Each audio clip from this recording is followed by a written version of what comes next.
Hi everyone, my name is Chinika Tubay and we're going to discuss about what makes speaking difficult.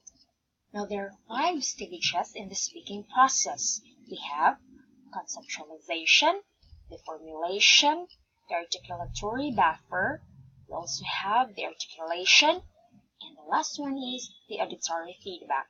But we're not going to focus on that stages. Again, the question is, what makes speaking difficult? Now, the most common answer to this question is lack of vocabulary, or you're not familiar with the language that you're trying to speak. But let's not stop there. Let's go deeper. First is the lack of clustering. Now, clustering is the fluent speech, not word by word. Learners can organize their output. So in clustering, it tries to tell us that if we're going to talk, if we're going to speak, since speaking involves talking, we have to talk and speak in a way that is phrasal, not word by word. Or if you're familiar with chunking, it is somewhat like that in the field of speaking. So an example of this is when someone's asking for your number. It's easy to say 0921 464 7681. So the person that is asking for a number can understand it than to say 0921 464 7681. So that's the power of clustering in the field of speaking. Say it with me. 0921 464 7681. So that's for clustering. Another reason is the lack of redundancy. Now, redundancy is very common to us. We can categorize this into two: redundancy in grammar and redundancy in the field of speaking. Now, in grammar, redundancy is actually not advisable.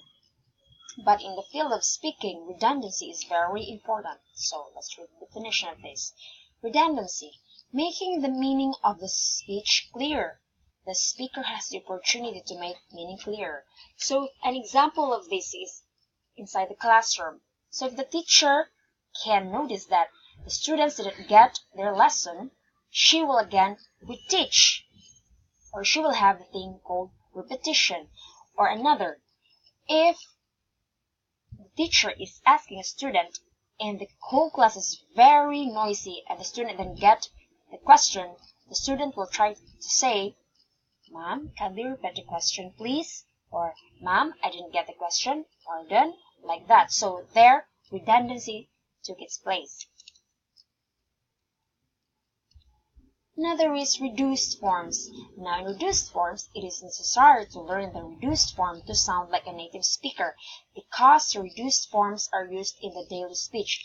Now, these reduced forms doesn't actually mean that we have to be like the native speakers, but reduced forms try to say that we have to learn the reduced forms in order for us to communicate to other people. Now in English, the native speaker of English is actually American. So I know you know that.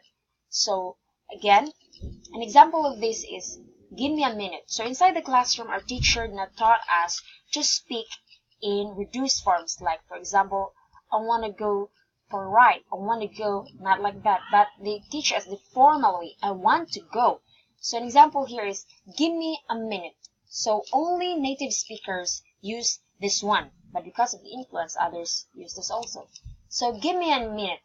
In formal way of speaking, we'll say give me a minute. So that's an example of reduced forms. Or have you ever heard this song with the line, "Don't you wish your girlfriend was hot like me"? Don't you actually is a reduced form for don't you. So that's it, reduced forms. Another is performance variables. It is the process of thinking as you speak. So of course, when you're trying to talk or you're speaking, your mind is also working. Okay, so an example of this is when you're speaking, you'll try to say, I kind of, that thing, I did, like that is actually called feelings, and that's under performance variables. So you have to really to practice speaking to avoid, like that. So that's for performance variables. Another reason is the stress rhythm and intonation. We're familiar to this. So it is the right intonation and pronunciation of patterns to send important message. So of course, when we're speaking, intonation is very important because it adds meaning to what we're going to say. For example, if you'll say, I want to eat a dessert. I want to eat a dessert. So you may think, what? She wants to eat a dessert? A dessert? So that's it. The correct one is, I want to eat a dessert. A dessert. So you have to put the right stress or the emphasis on the right word. That's it. Another is the rate of delivery. How does it affect our speaking skills? It is the acceptable fluency and space at the moment of speak. So in speaking, you also have to control yourself.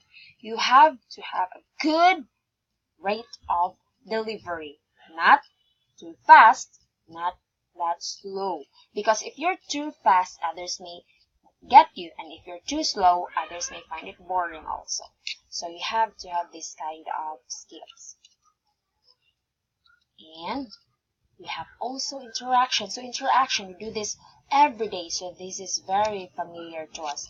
It is the creativity to produce the component of waves of language, the creativity to negotiate the conversation. So every day we have to interact, every day we have to talk, we have to speak so that our speaking skills will be developed, right? So practice interacting with other people. Another is colloquial language. This will be the last.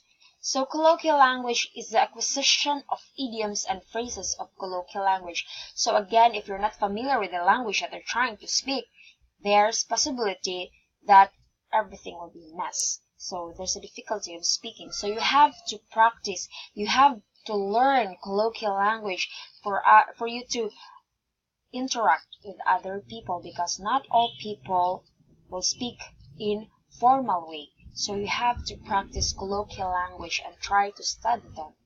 So thank you for watching, and I hope you guys learned something. Again, I'm Jeannie Katubay, and thank you for watching, and bless us all.